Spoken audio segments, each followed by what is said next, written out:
नमस्तेस्तु भगवन् विश्वेश्वराय महादेवाय त्र्यम्बकाय त्रिपुरान्तकाय त्रिकाग्निकालाय कालाग्निरुद्राय नीलकण्ठाय मृत्युञ्जयाय सर्वेश्वराय सदाशिवाय श्रीमान् महादेवाय नमः।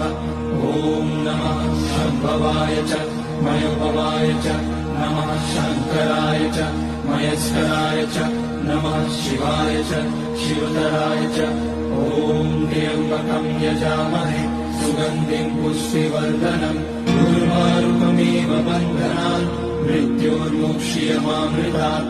नागेन्द्रहाराय त्रिलोचनाय भस्माङ्गनाय महेश्वराय नित्याय शुद्धाय दिगम्बराय तस्मै नकाराय नमः शिवाय।